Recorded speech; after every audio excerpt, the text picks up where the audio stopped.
Lahat ng may pupuntahan ay parating may pagdadaanan.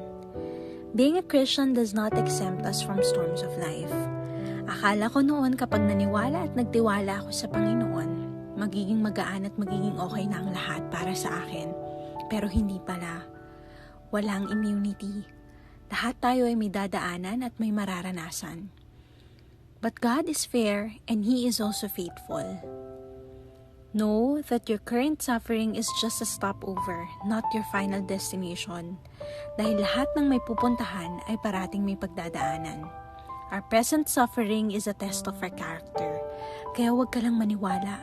Magpatuloy ka din. Magpatuloy ka kahit pa mahirap. Magpatuloy ka kahit pa nakakapagod. Magpatuloy ka kahit pa parang bigat na ng lahat.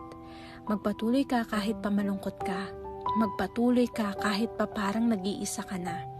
Magpatuloy ka kahit na may kahit pa. One day, we will all look back and say, Lord, now I know why it has to be this way. Tutuloy ako kahit hindi ko nakasama ang marami. Titingin sa langit at lalakad sa biyaya mo. Magpapatuloy ako kahit na may kahit pa. With love and prayers, Noel.